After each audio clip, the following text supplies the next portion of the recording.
नमस्कार, जोहार। आप देख रहे हैं झारखंड स्वतंत्र खबर। हमारे साथ बुद्धिजीवी सामाजिक कार्यकर्ता लक्ष्मण मुंडा हैं और हम लोग बात करेंगे कि आदिवासियों के धार्मिक स्थल पर लगातार अतिक्रमण हो रहा है। लेकिन जैसे बात करें कि चाहे देवड़ी मंदिर की बात करें, पारसनाथ पहाड़ की बात करें, मुढ़ा पहाड़ की बात करें या सरना स्थल की बात करें, लेकिन आदिवासी समाज लगातार आंदोलन भी करते हैं, लेकिन उसका कोई फलाफल नहीं निकलता है। तो हम जानेंगे लक्ष्मीदास से कि इस पर इनका क्या विचार है। दादा जोहार। जोहार। आदिवासी समाज जो है लगातार आंदोलन कर रहे हैं अपनी सरना स्थल बचाने के लेकर के, पारसनाथ पहाड़ या जो भी है, लेकिन फलाफल नहीं निकलता था इसका। इस पर क्या कहेंगे? बेशक आपका सवाल निश्चय ही गंभीर है और चिंतनीय विषय है, लेकिन ये दुर्भाग्य भी है कि राज्य में आदिवासी मुख्यमंत्री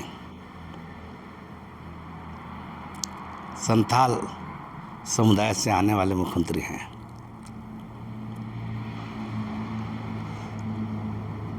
चाहे वो पारसनाथ का मारांगबुरु का सवाल हो, लुगुबुरु का सवाल हो,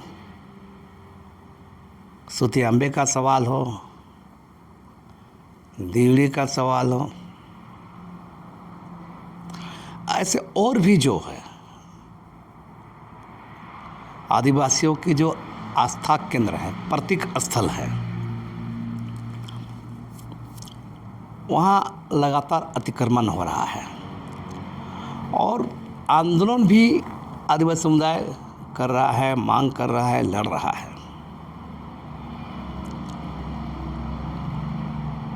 और कोई परिणाम नहीं निकल रहा है। तो हम कहेंगे कि जब दाल ही काला है, दाल में काला, दाल ही काला है, तो स्वाभाविक है उसका प्रतिफल भी यही होगा। जिन उम्मीदों के साथ अगुआ राज और संविधान बचाने की बात करके ये सरकार, हेमंत सोरेन की सरकार सत्तारूढ़ हुई है, इन सारे मामले में हेमंत सोरेन सरकार का कानों में जूं नहीं रेंगता है। आप देखिएगा, पारसनाथ पहाड़ में जैन धर्मावलंबियों का समेत शिखर है। उस पर हेमंत सोरेन चिट्ठी लिखते हैं भारत सरकार को कि ये जैनियों का पौराणिक स्थल है, समेत शिखर है। हेमंत सोरेन ये नहीं लिखते उस चिट्ठी में कि यहाँ संथाल आदिवासियों का दिसुम मारांगबुरु जाहिर थान है, ये नहीं लिखते हैं। और बता रहे हैं देवड़ी वाला मामला में देखिए, वहाँ ट्रस्ट बना दिया गया, 5 यूनिवर्सिटी का इलाका है, ग्राम सभा का मामला है, फर्जी तरीके से ट्रस्ट बना दे रहे हैं डीसी के द्वारा, उस पर कोई एक्शन नहीं होता है। सुतियांबे में पूरा मुंडाओं का जो ये केंद्र है, मुंडा समुदाय का सुतियांबे का पौराणिक गांव है, ऐतिहासिक गांव है, जहाँ मदरा मुंडा के भग्नावशेष यहाँ मौजूद हैं, उसको बचाने की लड़ाई हो रही है। उसमें धार्मिक सांस्कृतिक जमीन का अतिक्रमण हो रहा है, कुछ कार्रवाई नहीं होता है। ऐसे ऐसे बहुत सारा देखिएगा, नदी नाला पहाड़ पर्वत, जहाँ जहाँ आदिवासियों का धार्मिक स्थल है, सब जगह अतिक्रमण हो रहा है, धार्मिक रूप से, सांस्कृतिक रूप से, जमीन के रूप में। लेकिन सरकार को इस पर कोई असर नहीं हो रहा है। तो इस पूरे मामले में देखेंगे कि ये सरकार, सिर्फ हेमंत सोरेन को सत्ता चाहिए, सरकार चाहिए, पावर चाहिए। आदिवासी समुदाय के होकर भी वो आदिवासियों के मामले में इतना विरोधी रवैया अख्तियार किए हैं कि ये आने वाले कल में है सोरेन के लिए अच्छा संकेत नहीं है।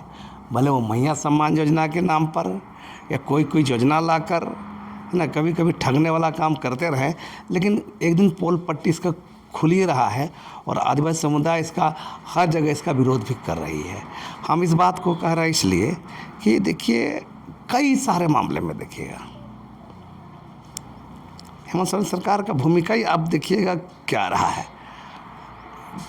धार्मिक जमीन, सामाजिक जमीन, निजी जमीन, जो CNT एक्ट, SPT एक्ट कानूनों में उल्लेख है, उसका इम्प्लीमेंट नहीं हो रहा है। लेकिन दादा, जिस तरह से अगर मुख्यमंत्री हेमंत सोरेन की आप बात कर रहे हैं, तो रघुवर दास का भी सरकार में तो आप लोग बोले कि रघुवर सरकार अदर कास्ट के गैर आदिवासी हैं, इसलिए आदिवासी उसमें आंदोलन किए आदिवासी। लेकिन हेमंत सोरेन की सरकार में भी देखा जा रहा है कि आदिवासी कहीं ना कहीं नाखुश दिखते हैं और अब आंदोलन करते हैं। और ये देख, तो कैसा अब वो सरकार बनाने में आप लोग पूरा मेहनत भी किए थे।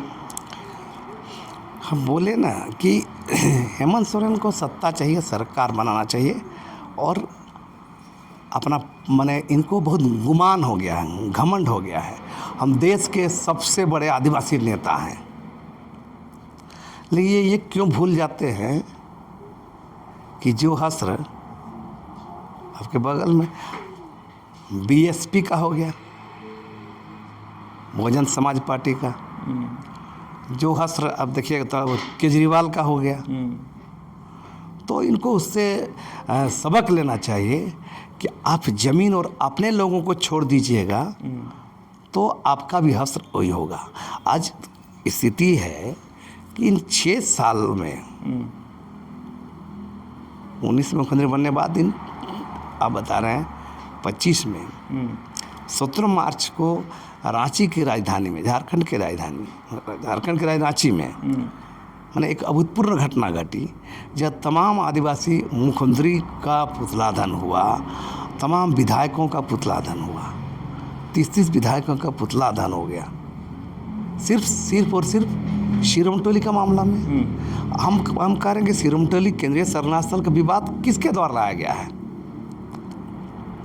ये सरकार को ही जानना चाहिए। जब DPR बनाने समय ही हेमंत सोरेन बाहर के तो नहीं है, दिल्ली, बॉम्बे, मद्रास के नहीं हैं, ये तो रांची में ही पले बड़े हैं, हर कार्यक्रम में गए हैं। जब फ्लाईओवर को ले जाना था तो उसको वहाँ पर रैंप उतारने की क्या ज़रूरत है, फ्लाईओवर ले जा सकते थे, लेकिन रैंप उतार के क्या बताना चाह रहे हैं। तो ये शिरोमटोली वाला विवाद को देखिए, और इसका विरोध आदिवासी समुदाय ने किया, जम के किया, अभी भी आक्रोश है और इसका परिणाम भुगतना होगा। और हेमंत सोरेन जो भाजपा के नकारात्मक आदिवासी विरोधी जो चरित्र है, जो कार्यशैली है, उसको भुना कर, उसको भंजा के आई है। लेकिन आप भी तो ही कर रहे हैं। आपने तो रघुवर दास के कार्यकाल में जो भी बात की थी, कितना आपने पूरा किया। लैंड बैंक रद्द करना था, नहीं किए। अडानी के विरोध में बोल रहे थे, आज अडानी को ला रहे हैं। तो ऐसे बहुत सारा देखिए बता रहा, पेशा कानून को लागू करने के बाद पेशा कानून लागू नहीं कर रहा है। हाईकोर्ट बोला है कि 2 महीना में लागू करिए पेशा कानून नियमावली बना करके, आज देखिए 9 महीना हो गया।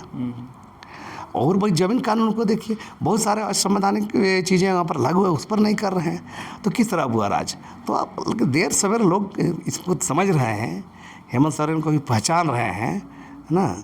जब सरसों में ही भूत है, भूत भागे का कहा, तो हेमंत सोरेन के अंदर में ही ये भूत है, एंटी आदिवासी चरित्र है ना। आदिवासियों को वोट बैंक समझते हैं, आदिवासी उनके लिए एक ढाल है ना। जैसे भाजपा ED के द्वारा प्रकरण हुआ था, उसमें बोलते हैं हम आदिवासी मुख्यमंत्री को प्रताड़ित किया जा रहा है ना। चुनाव आता है, बोले हम आदिवासी हैं, तो बाकी समय वो आदिवासी नहीं होते हैं। तो लेकिन उसके चाल चरित्र को जानना चाहिए। हेमंत सोरेन को भी अब तय करना होगा, तय करो किस ओर हो, तय करो किस ओर हो, आदमी हो या तुम भी आदमखोर हो। इसको जवाब देना होगा राज्य की जनता को जवाब देना होगा हेमंत सोरेन को कि जो स्थिति बनी है, आप माने लोगों को ठगने, भरमजाल में रख के माने कभी कभी खुश करने का जो खेल करते हैं, तो ये सब नहीं चलेगा। ये गिरगिटबाजी नहीं चलेगा, ये रंग बदलने वाला नहीं चलेगा। टू द पॉइंट जो आदिवासी मुद्दे हैं, और आदिवासी कोई नया चीज़ नहीं मांगते हैं, आदिवासी बिल्कुल संविधान सम्मत मांगते हैं। पश्चिमी अनुसूचित क्षेत्र का और अच्छा की बात करते हैं, आदिवासी पैसा एक्ट की बात करते हैं, आदिवासी CNT एक्ट SPT एक्ट में जो ज़मीन बचाने की बात करते हैं, आदिवासियों को जो विशेषाधिकार दिया गया उसको बचाने की बात करते हैं। आप इसमें नहीं काम करिएगा, है ना, तो कौन चीज़ करिएगा। तो मेरा साफ साफ कहना है कि अब पूरा सवाल आदिवासियों का अब बन गया है, और हेमंत सोरेन को आने वाला कल में इसका जवाब देना होगा। भाजपा को बोल बोल के नहीं चलेगा, है ना। आदिवासियों की समस्या पर गंभीर होना पड़ेगा। अब देखिए, बता रहे केंद्र में मोदी सरकार जब भी बोलती है तो नेहरू का कभी नाम लेकर, औरंगजेब का नाम लेकर राजनीति करती है। तब और ये भाजपा का तमाम रघुवर दास का कार्यकाल के समय में उसका आदिवासी विरोधी कुकर्मों को भुना कर सत्ता में आई। आप क्या कर रहे हैं? आप अभी सत्ता में हैं। आप गौर कीजिए ना, 1 महीना 3 दिन सदन चला, कल परसों। आप गौर कीजिए, इन इतने दिन में बता रहे लंबा सदन चलने में 30-30 आदिवासी विधायक हैं, मुख्यमंत्री आदिवासी, मंत्री आदिवासी, विपक्ष का नेता आदिवासी, फिर भी आदिवासी मुद्दे नहीं हैं। तो सवाल है कि ये दरअसल हेमंत सोरेन और इसकी सरकार कठपुतली हैं। मतलब राज्य के नौकरशाहों का, IAS IPS लॉबी का ये लोग माने एक तरह से माने अप्रत्यक्ष रूप से ये लोग उसका गुलामी कर रहे हैं, माने उसका काम कर रहे हैं, कॉर्पोरेट सेक्टर का काम कर रहे हैं, माफिया काम कर रहे हैं। राज्य में देखिए ना क्या है, जो काम संवैधानिक काम है, जो अवराज बनाने का काम है, जो विशेष कानून उसको इम्प्लीमेंट करने के बजाय बालू का हेरा फेरी, कोयला का, विभिन्न विभाग में भ्रष्टाचार, तमाम कल्याणकारी योजना में भ्रष्टाचार, पूरा विभाग माने जनता त्राहिमाम कर रही है। तमाम जगह घोटाला भ्रष्टाचार और घोषित रूप से साबित हो गया है। राज्य में आए दिन हत्याएं हो रही है। तो सवाल है कि आप समझ सकते हैं इस राज्य का जो माने ये स्वरूप बना है, अभी चरित्र बना है, तो इसको एक माने इसको राज्य के नौकरशाह हाँक रहे हैं, और ये आने वाले समय के लिए अच्छा संकेत नहीं है। चलिए, आप सुने सामाजिक कार्यकर्ता बुद्धिजीवी लक्ष्मीनारायण मुंडा जी की बात। और ये कह रहे थे कि जैसे हम लोग बात शुरू करते आदिवासी के धार्मिक स्थल पर लगातार जो अतिक्रमण होता है उस पर बात शुरू करते हैं, लेकिन जिस तरह से कहे कि आदिवासी मुख्यमंत्री होते हुए भी अगर आदिवासियों की समस्या को नहीं सुना जा रहा, ये बहुत बड़ा है। और जिस तरह से मुख्यमंत्री हेमंत सोरेन रघुवर दास के कार्यकाल को गिना करके सत्ता में आए हैं, तो कहीं ना कहीं इनको सोचना होगा। नहीं तो जिस तरह से आदिवासी समाज भी समझ रहा है कि चुनाव में चाहे जब ED कार्रवाई होता है तब कहते हैं हम आदिवासी हैं, आदिवासी की बेटा है, लेकिन उसके बाद जब सत्ता में आते हैं तो आदिवासियों की समस्या पर गंभीर नहीं दिखते हैं। तो लगातार लक्ष्मीदा यही बात को कर रहे हैं कि इनको उस बात को ध्यान देना होगा, नहीं तो इसका परिणाम भी आएगा। तो 2029 का जो चुनाव आएगा उसमें देखने को मिलेगा कि इनका क्या आदिवासी, जिस तरह से 2024 का चुनाव में 56 सीट देकर के फुल बहुमत के साथ चुनाव लाया, तो उसमें क्या होगा। तो इस तरह खबर को देखने के लिए आप झारखंड स्वतंत्र खबर जुड़े रहिए। जोहार, नमस्कार।